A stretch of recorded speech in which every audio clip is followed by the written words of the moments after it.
Assalamualaikum warahmatullahi wabarakatuh. Halo anak-anak. Nah, bagaimana kabar kalian hari ini?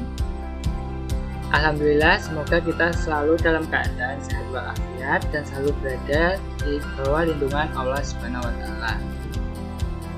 Nah, walaupun saat ini situasi masih dalam kondisi pandemi COVID-19, kita harus selalu semangat dalam menuntut ilmu dan belajar. Nah, hari ini kita akan belajar tema 1, Selamatkan Makhluk Hidup, subtema 1, Tumbuhan Sahabatku, pembelajaran ke-1. Nah, materi yang akan kita pelajari kali ini, yang pertama ada menyimpulkan informasi berdasarkan teks laporan hasil pengamatan. Yang kedua, kita akan belajar mengenai perkembangbiakan tumbuhan secara generatif.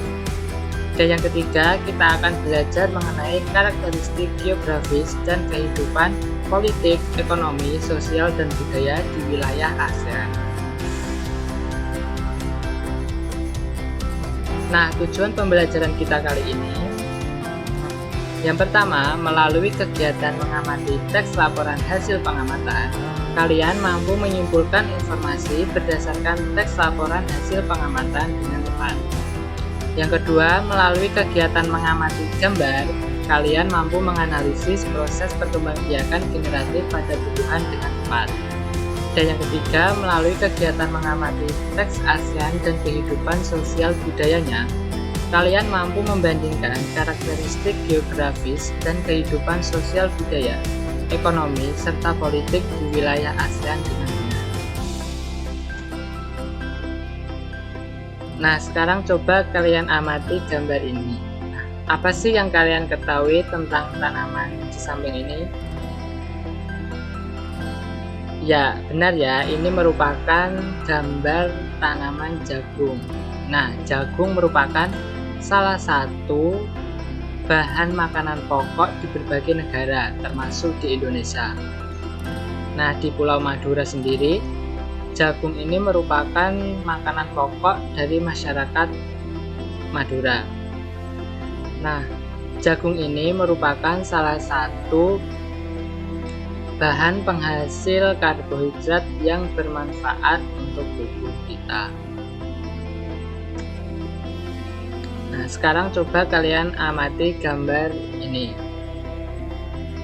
Coba nanti kalian sebutkan kesimpulan apa yang kalian peroleh setelah mengamati gambar ini.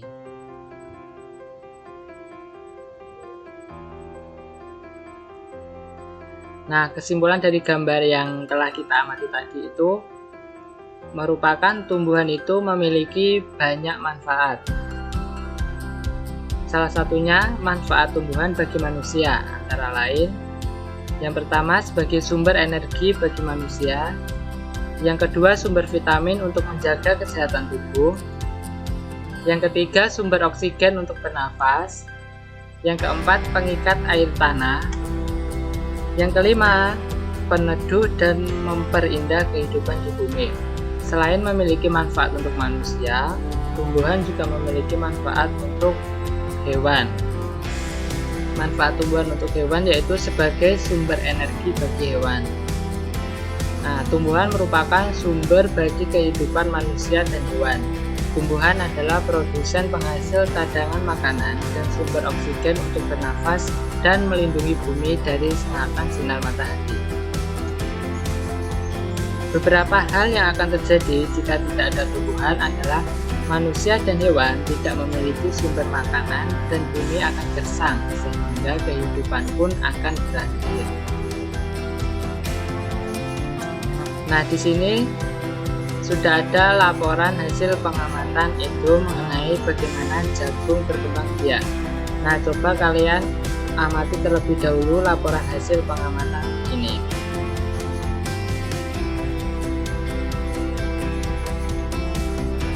Sudah ya, apa yang kalian temukan setelah membaca laporan hasil pengamatan ini? Ide pokok dan informasi apa saja yang kalian dapatkan? Nah, sebelumnya kita akan belajar mengenai bagaimana cara menemukan ide pokok. Nah, cara menemukan ide pokok itu yang pertama, menentukan kalimat utama. Sebelum menemukan ide pokok, kita harus terlebih dahulu menentukan kalimat utamanya. Kalimat utama adalah kalimat yang menjelaskan permasalahan secara umum. Kalimat utama ini bisa di awal atau paragraf deduktif atau juga bisa di akhir, yang biasa kita sebut sebagai paragraf induktif. Setelah itu, kita bisa membaca dengan cermat. Selama membaca, usahakan untuk membaca dengan hati-hati dan cermat. Dengan begitu, kita bisa menemukan kalimat utama dan kalimat penjelas dengan baik. Jika bisa menemukan kalimat utama, maka kita bisa menemukan ide pokok yang ada di kalimat utama. Tandailah informasi penting yang ada di kalimat utama tersebut dan jadikan sebagai ide pokok. Sekarang coba kalian amati sekali lagi laporan hasil pengamatan Edo mengenai bagaimana jagung berkembang biak. Nah, langsung kita bahas saja ya. Nah, jadi untuk teks laporan pengamatan Edo mengenai bagaimana jagung berkembang biak itu, ide pokoknya berada di paragraf terakhir. Kalimat utamanya, dari sinilah akan dimulai lagi perkembangbiakan jagung. Kalimat penjelasnya, supaya jagung selalu tersedia sebagai bahan makanan manusia, maka petani jagung harus menanam kembali sebagian biji jagung dari hasil panen. Biji jagung yang tua dapat ditanam kembali. Nah, kalimat utama kita tadi kan dari sinilah akan dimulai lagi perkembangbiakan jagung. Dari situ kita bisa menarik ide pokok bahwa teks laporan pengamatan Edo bagaimana jagung berkembang biak itu memiliki ide pokok mengenai proses perkembangbiakan jagung. Nah, kemudian informasi di dalam paragraf 1 yang kita peroleh yaitu jagung merupakan sumber karbohidrat dan makanan pokok.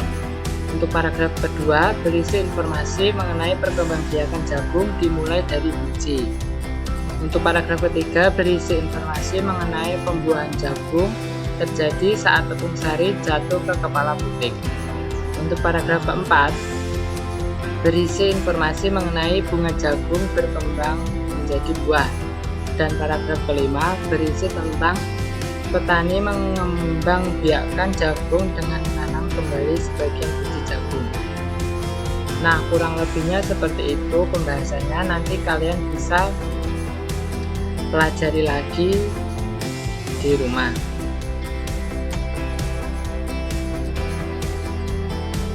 Nah, tumbuhan jagung merupakan salah satu contoh tumbuhan yang berkembang biak dengan bunga.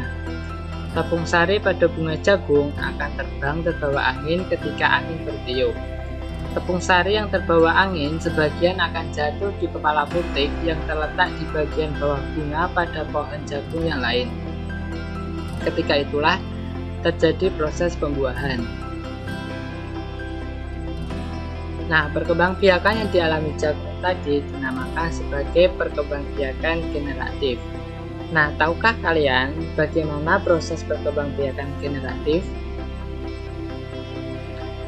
Sebelumnya, perkembangbiakan tumbuhan itu dibagi menjadi dua, yaitu ada perkembangbiakan secara vegetatif dan juga ada perkembangbiakan secara generatif. Nah, perkembangbiakan secara vegetatif ini merupakan perkembangbiakan secara tak kawin. Kemudian untuk perkembangbiakan secara generatif ini merupakan perkembangbiakan secara kawin dengan alat perkembangbiakannya yaitu bunga. Nah, sekarang coba kalian amati gambar bagian-bagian bunga ini. Nah, untuk bunga sempurna itu terdapat bagian-bagian seperti mahkota bunga, kemudian ada benang sari yang terdiri dari kepala sari dan juga tangkai sari, kemudian ada putik yang terdiri juga dari kepala putik dan juga tangkai putik, kemudian ada kelopak bunga, ada bakal biji, ada dasar bunga, dan juga ada tangkai bunga.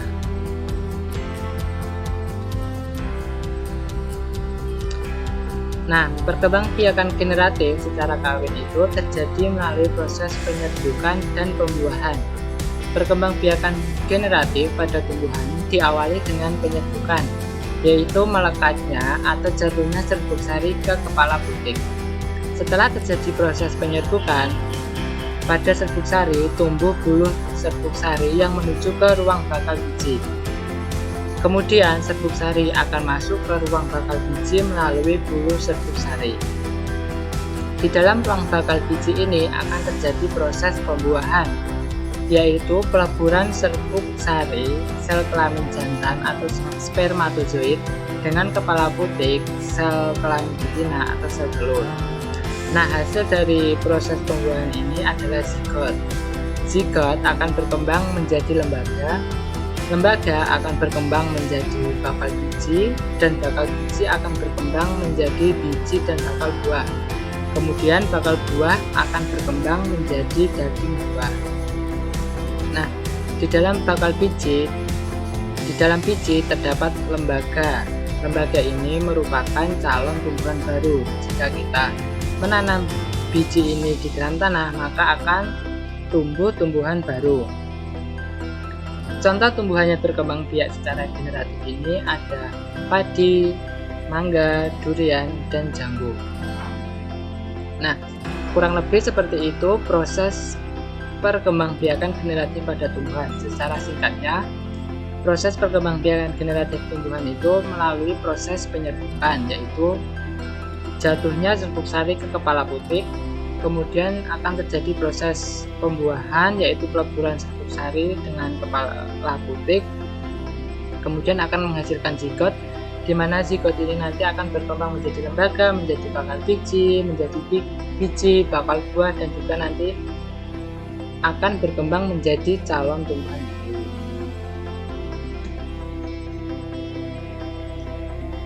Nah, bunga yang indah bukan hanya tumbuh di Indonesia saja. Negara-negara lain seperti negara tetangga pun memiliki bunga yang cantik. Karena kondisi geografis yang hampir sama, bunga yang tumbuh tidak jauh berbeda jenisnya. Nah, contohnya ada bunga kembang sepatu. Nah, bunga kembang sepatu itu tumbuh di Indonesia dan Malaysia. Bunga ini dapat digunakan sebagai pewarna. Di Malaysia, bunga kembang sepatu dinamakan bunga raya dan merupakan bunga nasional. Contoh kedua ada bunga Kamboja. Bunga Kamboja ini sering digunakan dalam perlengkapan tari di Bali. Dorcampa atau bunga Kamboja dapat ditemukan di Indonesia dan Laos. Di negara Laos, bunga ini digunakan untuk dekorasi upacara keagamaan dan penyambutan tamu. Bahkan bunga Kamboja ini menjadi bunga nasional dari negara Laos. Nah, sekarang coba kalian perhatikan gambar peta dari negara ASEAN ini. Nah, ASEAN merupakan organisasi internasional yang beranggotakan negara-negara yang berada di kawasan Asia Tenggara. Negara-negara tersebut yaitu ada Myanmar, Laos, Thailand, Vietnam, Kamboja, Malaysia, Filipina, Brunei Darussalam, Singapura, dan juga negara kita tercinta yaitu negara Indonesia. Nah, dari gambar ini dapat kita pahami bahwa negara Myanmar, Laos, Thailand, Vietnam, Kamboja, dan juga Malaysia bagian barat itu berada di satu daratan yang berbentuk semenanjung. Kemudian untuk negara Filipina, Brunei Darussalam, Malaysia bagian timur, Singapura, dan Indonesia itu berada di gugusan kepulauan. Nah, sekarang coba kalian perhatikan teks ASEAN dan ASEAN ini.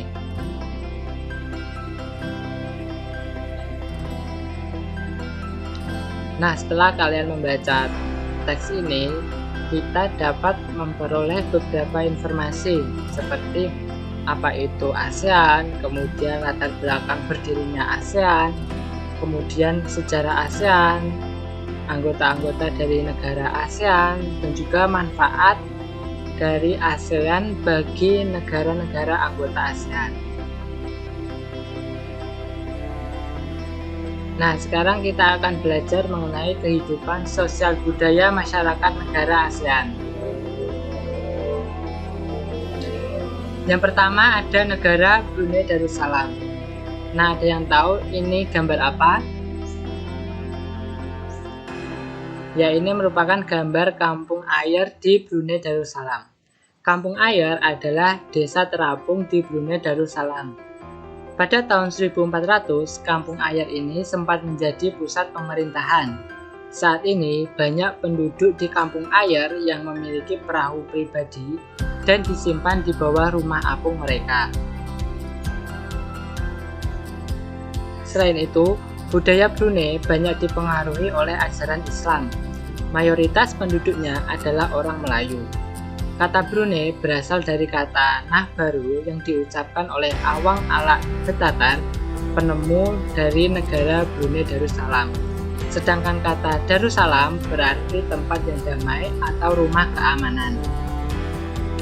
Dalam percakapan, menunjuk dengan jari telunjuk dianggap kasar di negara Brunei Darussalam. Secara tradisional, orang Brunei tidak berjabat tangan dengan lawan jenis. Melepaskan sepatu adalah kebiasaan umum orang Brunei sebelum memasuki rumah orang lain. Nah, Brunei Darussalam memiliki bunga nasional yang dinamakan bunga simpor. Tanaman simpor atau bunga simpor ini memiliki mahkota bunga berwarna kuning dengan daun luas. Ketika bunga bermekaran, mahkota bunga menyebar seperti sebuah payung. Gambar bunga simpor dijumpai di mata uang $1. Kemudian yang kedua, negara Malaysia. Patung Dewa Murungga di Malaysia merupakan patung berukuran 2,7 meter. Patung ini terletak di Batu Cave, gua yang merupakan salah satu kuil Hindu di luar India yang paling populer, yang didedikasikan untuk Dewa Murungga. Nah, gambar di samping ini merupakan gambar patung Dewa Murungga di Malaysia. Malaysia memiliki kota yang bernama Georgetown, yaitu kota yang terdaftar dalam UNESCO World Heritage. Kota ini terletak di Pulau Penang. Georgetown adalah kota yang memiliki ragam jenis budaya.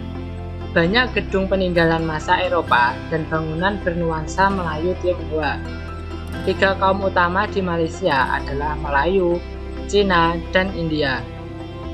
Musik tradisionalnya banyak dipengaruhi oleh budaya Cina, Islam, India, dan Indonesia. Sedangkan makanan khasnya adalah nasi lemak. Nah, negara Malaysia memiliki bunga nasional yang bernama bunga raya. Bunga raya ini jika di Indonesia itu dikenal sebagai bunga sepatu. Bunga raya memiliki 5 helai mahkota bunga yang telah ditetapkan sebagai bunga nasional negara Malaysia sejak tahun 1960. Secara simbolik, 5 helai mahkota bunga ini mewakili filosofi 5 dasar kemerdekaan negara Malaysia dalam memperkuat persatuan dan toleransi nasional. Sementara itu, warna merah mewakili keberanian. Nah, sekarang kita ke negara Filipina. Nah, Filipina memiliki tarian nasional yang bernama tarian tinikling yang merupakan tarian masyarakat Filipina.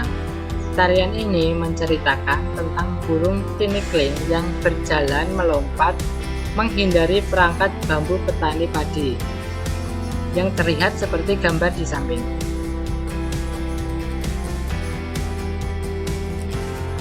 Nah, budaya Filipina merupakan hasil perpaduan antara budaya barat dan timur. Kehidupan budayanya dipengaruhi oleh budaya Melayu, Cina, dan Spanyol.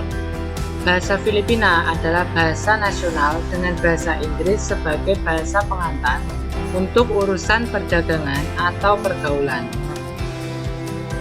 Ada 8 dialek utama yang digunakan oleh masyarakat Filipina, yaitu ada Tagalog, Cebuano, Ilocano, Hiligaynon atau Ilonggo, Bicol, Waray, Pampango, dan Pangasinense.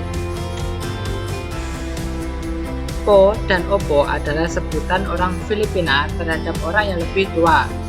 Mereka memanggilnya dengan menggunakan kata-kata seperti kuya, ate, manong, atau manang yang menunjukkan rasa penghormatan. Jabat tangan adalah bentuk salam yang paling sering dijumpai di Filipina. Nah, bunga melati sampaguita merupakan bunga nasional dari negara Filipina. Bunga melati ini diadopsi sebagai bunga nasional Filipina sejak tahun 1934 oleh Gubernur Jenderal Filipina Frank Murphy. Bunga melati ini berupa bunga berbentuk seperti bintang dengan warna putih yang mekar sepanjang tahun. Nah, sekarang kita ke negara Kamboja. Di Kamboja banyak candi yang terbuat dari batu. Dewa-dewa dari agama Hindu dan Buddha terukir pada tembok. Tari Apsara lahir pada tahun 2000 tahun lalu. Relief tarian banyak ditemukan di bangunan-bangunan keagamaan di Kamboja. Orang Khmer mengenakan syal kotak-kotak yang disebut krama.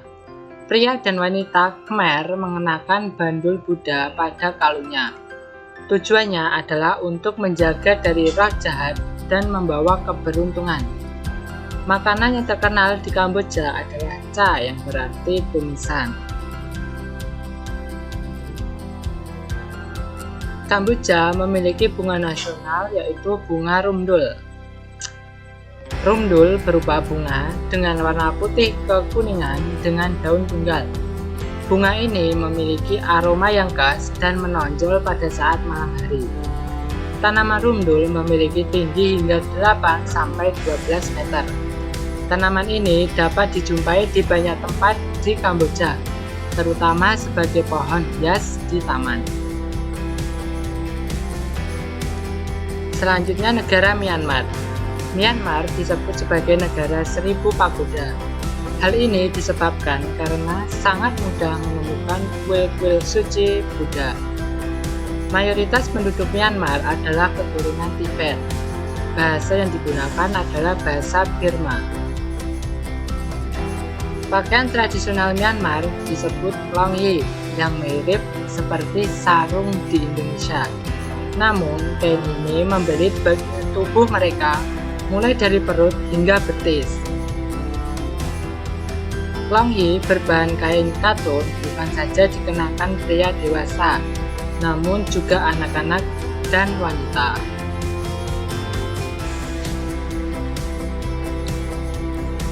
Myanmar memiliki bunga nasional yaitu bunga padau. Bunga padau ini bermekaran dalam wujud bunga kecil berwarna kuning keemasan dengan aroma wangi setelah hujan pertama di bulan April, bertepatan dengan festival Tahun Baru Myanmar. Setelah mekar, seluruh pohon akan berubah menjadi warna emas sepanjang malam.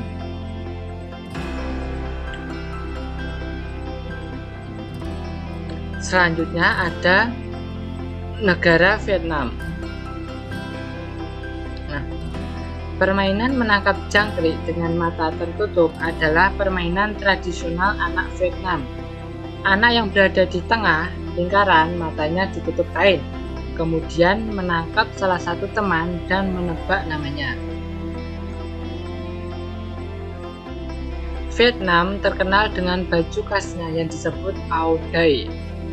Topi caping pun banyak ditemui di sana. Orang Vietnam gemar duduk di dingklek, yaitu kursi yang sangat pendek. Bukan hanya untuk makan, bahkan untuk mengobrol pun mereka senang duduk di atas dingklek. Mayoritas orang Vietnam memiliki nama keluarga Nguyen. Hal ini disebabkan karena dinasti Nguyen berkuasa mulai tahun 1803 sampai 1945 dan merupakan dinasti terakhir di Vietnam. Bunga lotus atau bunga teratai merupakan bunga nasional dari negara Vietnam. Orang-orang Vietnam menganggap teratai adalah salah satu dari 4 bunga dan tanaman yang anggun bersama dengan pinus, bambu, dan bunga krisan. Dikenal sebagai bunga fajar, lotus atau teratai banyak ditemukan di seluruh wilayah negara Vietnam, terutama di danau dan kolam. Kemudian negara Laos. Laos memiliki upacara sakral pemberian sedekah atau dikenal dengan Saibat, merupakan upacara di Laos. Para biksu membawa bakul kecil mengitari sebagian kecil kota untuk menerima sedekah dari penduduk setempat yang mayoritas beragama Buddha. Nama Laos berhubungan dengan penemunya, yaitu Ai Lao. Orang Laos terkenal kesabaran dan kesederhanaannya. Hal ini terkait dengan ajaran agama Buddha yang banyak dianut masyarakatnya. Olahraga tradisional di Laos adalah Kratau, seperti olahraga bola voli, namun menggunakan kaki untuk menangkap dan memukul bola, serta bolanya terbuat dari anyaman bambu. Tahun Baru Laos disebut sebagai Bun Pi Mai. Semua penduduk membersihkan rumah, mengenakan pakaian baru, dan mencuci patung-patung Buddha. Makanan utama bangsa Laos adalah nasi atau beras ketan yang dinamakan dengan tangan langsung.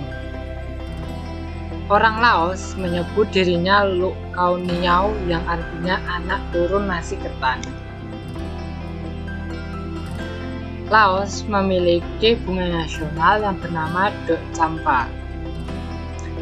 Dok Champa adalah bunga nasional dan simbol resmi dari negara Laos.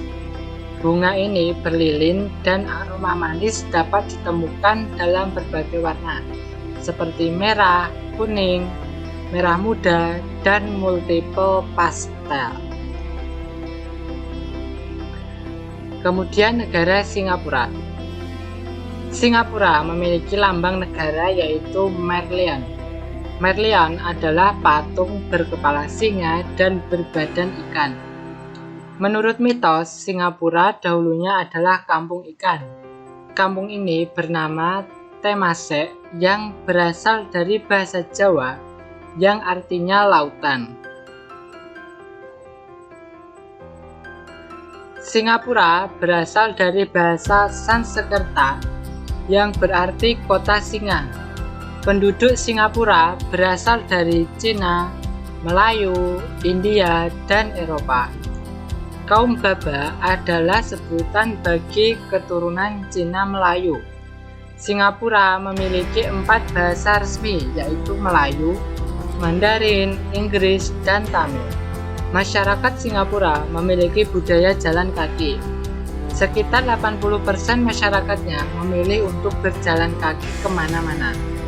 Hal ini disebabkan harga kendaraan, yaitu mobil dan bahan bakar sangat mahal. Kepiting cabai adalah makanan yang sangat digemari oleh masyarakat Singapura. Singapura memiliki bunga nasional yaitu bunga anggrek Pandamis Chaufuin. Bunga anggrek ini memiliki warna ungu dan bentuk yang cantik. Bunga ini mekar sepanjang tahun.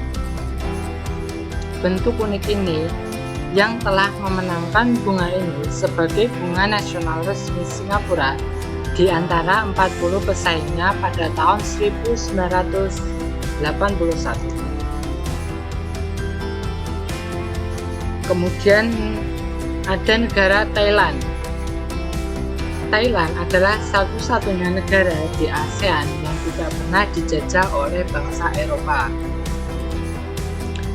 Thailand dalam bahasa Thai adalah Pratet Thai yang artinya tanah kebebasan. Sejak tahun 1800-an, Thailand berubah nama, antara lain menjadi Siam dari bahasa Sanskerta yang artinya gelap atau coklat, dan Thailand.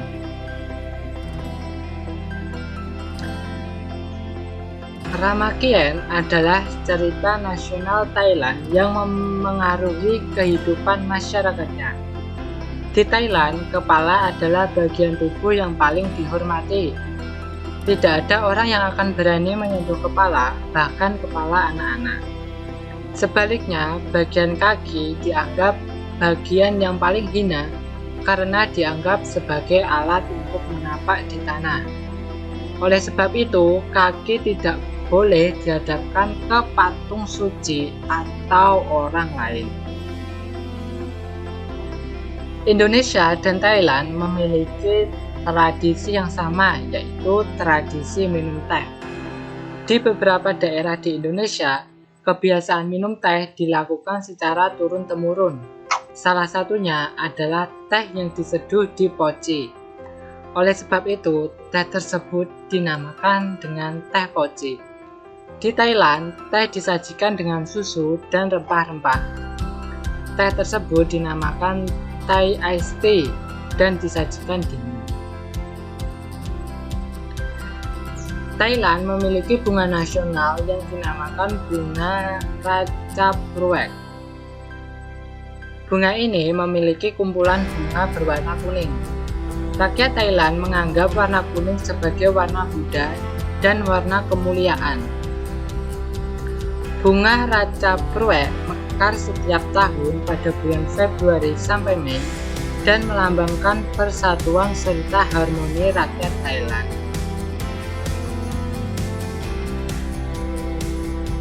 Nah, letak geografis Asia Tenggara berada di antara tiga perairan, yaitu Samudra Hindia dan Teluk Benggala di bagian barat, Laut Cina Selatan di utara, dan Samudra Pasifik di timur.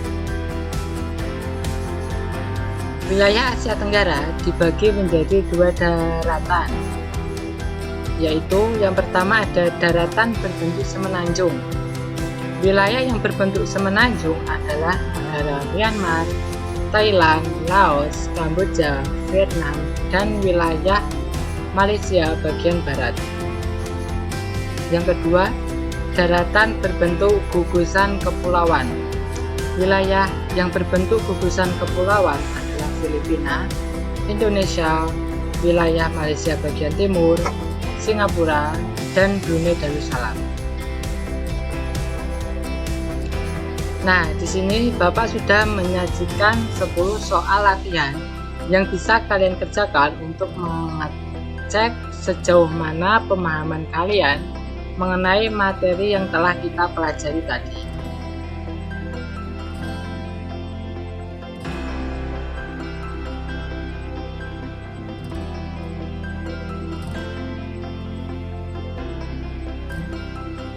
Nah, sekian pembelajaran kita kali ini. Semoga pembelajaran kita kali ini dapat bermanfaat bagi kita semua. Bapak ucapkan sekian dan terima kasih. Wassalamualaikum warahmatullahi wabarakatuh.